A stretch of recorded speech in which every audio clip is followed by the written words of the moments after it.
What's up, everybody? I'm Lights Camera Jackson, Emmy Award-winning film critic and entertainment analyst and reporter. Welcome to the official Sunday news show. This is LCJ Live. You are here for a great show today because we're going to talk about box office. Crazy Rich Asians made a crazy rich amount of money this weekend. Plus, America Says, I'm addicted to this game show, and they're casting for season 2. Maybe I should go on the show. We'll talk about that. Plus, Doctor Strange 2. That's right. We're already getting spoilers on apparently who's surviving the next Avengers movie because they're making Doctor Strange 2 with Benedict Cumberbatch, and he's getting a whole lot of money for it. We'll talk about that coming up. Please comment.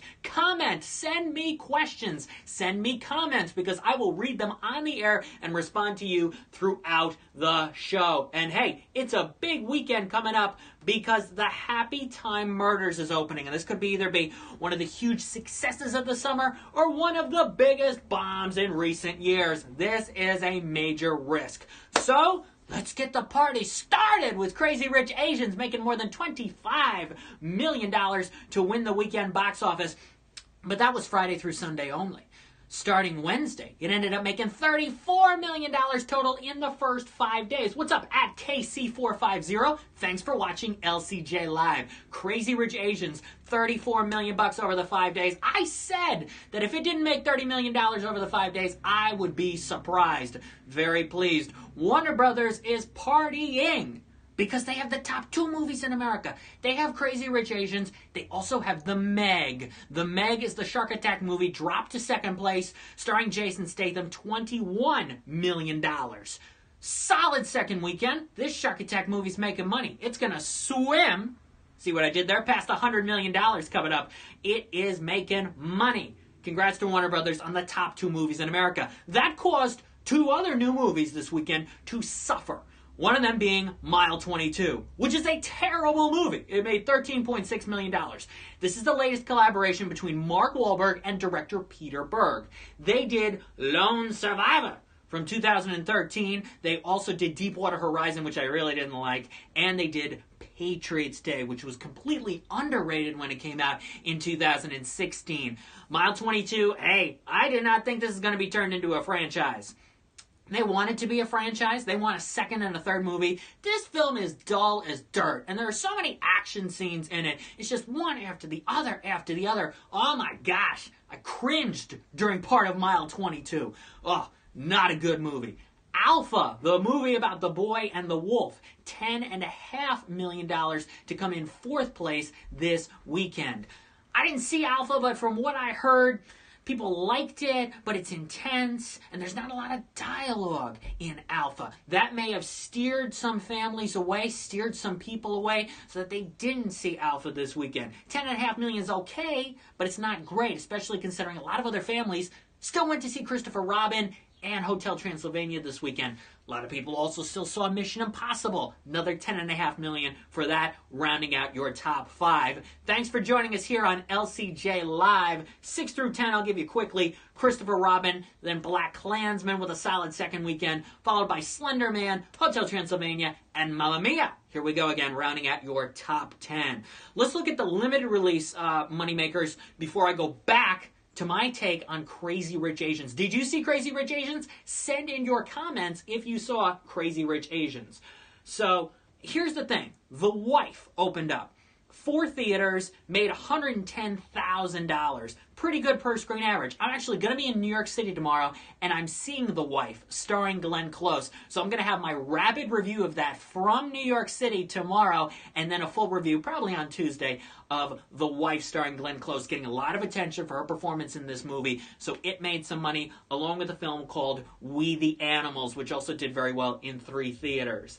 At Bread Harity says, I love Constance Wu. She is great in Crazy Rich Asians. If you like her on ABC comedy series called Fresh Off the Boat, you're going to love her in this movie. Crazy Rich Asians, finally Hollywood has understood to serve these underserved communities. African Americans with Black Panther, older people with book club, and now the Asian community with Crazy Rich Asians. These movies are making money, and they're having a big impact on culture and society. What's going on at Daryl? Daryl at Shellfish Beach, love fresh off the boat, and wondering, what should I see in the movie theaters? Go see Crazy Rich Asians. I recommend you see it this weekend if you haven't already. You still got plenty of time to add to its already huge, historic opening weekend at the box office. Hey, let's talk about Doctor Strange 2. I hated the first Doctor Strange movie. I thought it was terrible. And I thought, this character, they can't do anything more with him over the course of these Marvel movies, but I was wrong. Because Doctor Strange is terrific in Infinity War. I love the character. I think Thor's best movie is also Infinity War.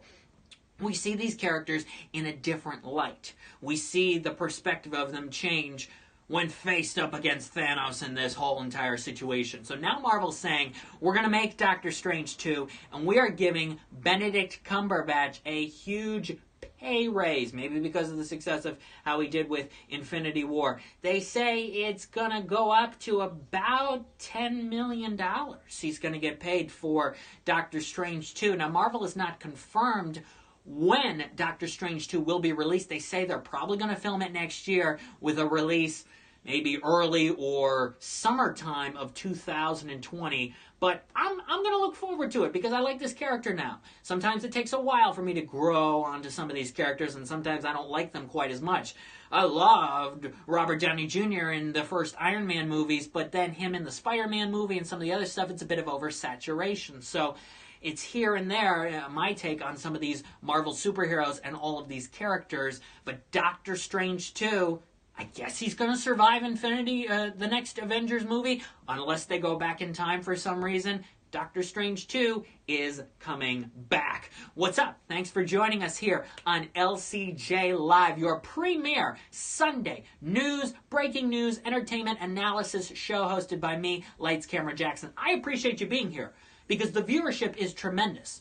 I love having people comment, send in things, watch the show. Love your feedback. Love the communication at Minsk10. Thanks for being part of this show.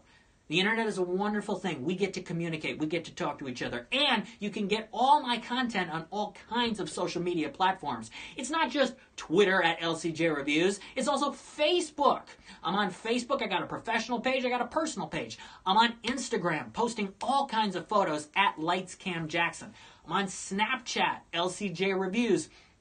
And most importantly, YouTube. YouTube is fantastic because you get to put out so much content like this show. Subscribe to my YouTube channel, Lights Camera Jackson, for the rapid reviews, which have been getting a lot of play and a lot of positive attention. And you get to see all this other content, plus exclusive videos and opinions. So please subscribe to the YouTube channel. Hey, let's talk about a game show I'm addicted to. It's America Says. It's on every night at 5 on the Game Show Network, hosted by John Michael Higgins, who you might have recently seen in Pitch Perfect 3. He's been in the Pitch Perfect movies, Best in Show, and also Great News, which was that short-lived NBC sitcom about a TV news station and an evening news show. He was great on that show as the anchor man, and he's terrific as the host of this show. It's kind of like Family Feud, but with a bit of a twist. It's two teams guessing the top 7 responses to very specific questions. I think even more specific than the ones they give on Family Feud. Basically filling in the blanks. When you think of Pixar, you think of blank, and 7 choices would pop up, and these teams have to try to guess what they are in just 30 seconds, and the other teams get to steal. And at the end, one team gets to play for $15,000. If this show wasn't on this summer, I don't know. I don't think I would have been watching much TV because it's on every single night. And it's great because you can shout out at the screen and you're always surprised by some of the answers. And you're always mad when some of the contestants don't get the ones that you think are easy right away that they should get. Well, guess what? America Says is doing so well that it is coming back for Season 2. And you can go to gsn.com and sign up to be a contestant on America Says. That's right. They're casting right now for America Says. People should you should check out Dr. Game Show on Facebook. Yeah, so many people love game shows. That's the thing. Game shows are addicting. I just watched this documentary called Game Changers. It's on Amazon Prime. It's all about the history of game shows and the impact of various hosts over the years. And Alex Trebek kind of leads the way for this Game Changers documentary, which is terrific. If you haven't checked that out on Amazon Prime, you really need to do so. So yes, America Says, it's on every night at 5 if you haven't checked it out yet on the Game Show Network with new episodes running through the end of the summer. And if you want to be a contestant on a GSN game show, fly out to California and be on this one. Go to gsn.com. Buddy of mine, Joe, he's a comedian, from LA. He was on a GSN game show called Idiot Test with his buddy, and they won $10,000. So it can happen to you. It can happen to anybody that you go on one of these game shows. What's up at? Man, people are coming in here for LCJ Live. We're talking about so much stuff. Movies, TV, music, entertainment. I got my buddy here. It's Guy Smiley. Remember Guy Smiley from Sesame Street? He's the reporter. He's the anchor man. Well, kind of ties in a little bit to one of the big movies opening up this weekend, The Happy Time Murders. Melissa McCarthy stars in this R-rated puppet movie from the Jim Henson Company. It's a wacky concept, but we've had a lot of these wacky concepts recently. An R-rated movie about a teddy bear, Ted. An R-rated CGI animated movie, Sausage Party. Now we get the latest in this line of things that would normally be aimed at kids, but yet are being spun on its head and going for adults. Is The Happy Time Murders going to be a successful movie? Define successful. The budget is reportedly low, so it doesn't need a lot of money in order to, reach that goal. But I think there's been so much buzz, so much marketing behind this movie, kind of underground marketing, and the major marketing with the court case they had a couple months ago and other things going on, that people know this movie exists. People know this movie is coming out. The question is, will you find that Deadpool audience to go see The Happy Time Murders? It's the end of August. People got things to do. They're planning their Labor Day parties. Parents planning back to school things for the kids. I don't know. I think it's going to do all right. I think critically, it's going to get mixed reviews. Some people may look at it and just say it's atrocious, and some people may appreciate what it does if it is good at what it does. I'm going to be seeing it later this week, and I'll have my rapid review for you, plus my regular review and my take on it on the radio and on social media, videos all over the internet for The Happy Time Murders. Because this is going to be the big movie we're talking about here next Sunday back here at noon Eastern on LCJ Live. And what people are going to be tweeting about and posting about all week long. Hashtag Happy Time Murders is going to be everywhere because people are going to have a take on this movie, good or bad. I think it can do $10 million next weekend. I think it's possible. Maybe it'll do more if people really get it, like it, understand it, and maybe in the coming weeks it'll make even more money. Starting out, STX would probably like $10 million. They made $13.6 million with Mile 22 this weekend. STX has several more movies in the pipeline, including Jennifer Garner's movie Peppermint, opening in just about 3 weeks or so. So they have a lot going on, and I think they want this to be a successful film, and we'll see what happens. The Happy Time Murders. Are you looking forward to The Happy Time Murders? Are you? Send in comments and questions if you got them right here on LCJ Live. We'll talk about them all. So yeah, next week is the 20th episode of LCJ Live, and next Sunday also happens to be my 20th birthday. So 2020, kind of crazy, but we're going to have some fun here next Sunday at noon Eastern with another new episode of LCJ Live. If you're just joining the show right now, I got to tell you that Crazy Rich Asians is your #1 movie in America. It took down The Meg. Sharks went down after just 1 week because Crazy Rich Asians is here to stay. This is a film that's going to be consistently successful over the next several weeks. You're going to see $25 million this weekend. I could see another $20 million the next weekend. Then another $12.5 million the weekend after that. Then another $8 million.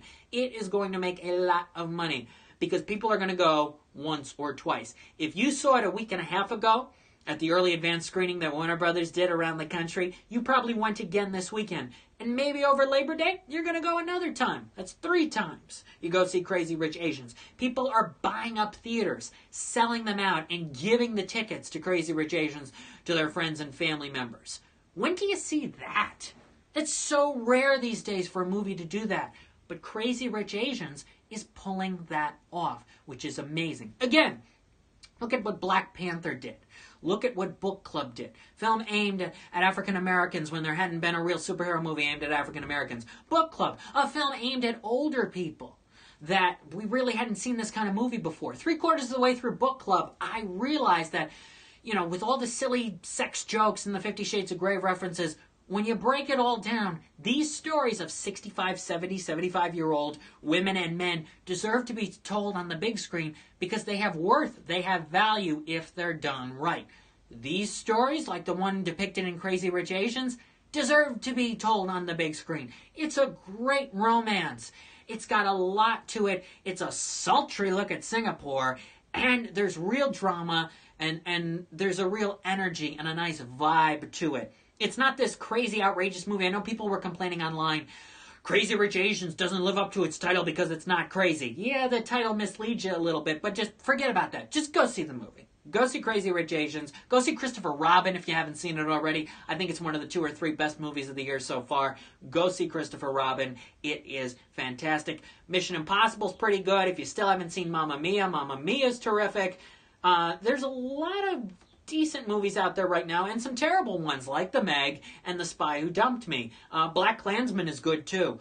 Really, John David Washington, Denzel's son, is fantastic. Spike Lee is back in his form with that. And do not go see Mile 22. So there's a bit of a mixture out there right now. What's good, what's bad, what's making money, and what's not. That's what we do here on LCJ Live. We break it down for you every single Sunday, give you what you need to know going into the rest of the weekend, because this is what people are talking about. This is what people are tweeting about, everything. Of course, you can follow me on Twitter. My Twitter is back at LCJ Reviews. Also, Facebook. I've got 2 pages, a Lights Camera Jackson page and a Jackson Murphy page. Follow them both. Like them both. I got plenty of content for you on those. Also, Instagram at Lights Cam Jackson. Posted photos exclusively on Instagram. And Snapchat, LCJ Reviews. I like Snapchat. And also YouTube. YouTube.com/LightsCameraJackson. My username is LightsCameraJackson.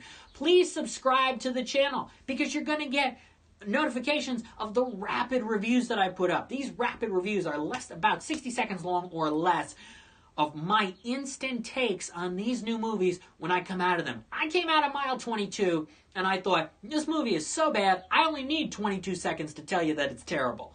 So I did that. All these rapid reviews for all the movies I'll see. Again, new rapid review tomorrow from New York City. When I See the Wife, starring Glenn Close tomorrow, I'll be in the city for that and a couple other things. So I'll be doing that. And, of course, a rapid review later this week of the Happy Time Murders. But besides rapid reviews, you also get to watch these LCJ Live episodes anytime you want on the YouTube channel. And you get exclusive content, like the video I shot of the Bellagio fountains in Las Vegas, or my little plug with Piff the Magic Dragon from Vegas. Lots of cool stuff. All kinds of features, segments, everything. Rapid reviews, everything you need, including these LCJ Live episodes on the YouTube channel. YouTube.com/LightsCameraJackson. LightsCameraJackson username. Please subscribe. And we'll see you back here next Sunday at noon Eastern for the 20th episode of LCJ Live and my 20th birthday celebration. That's going to be a fun one. I'm Lights Camera Jackson. Thanks for joining us here today on LCJ Live.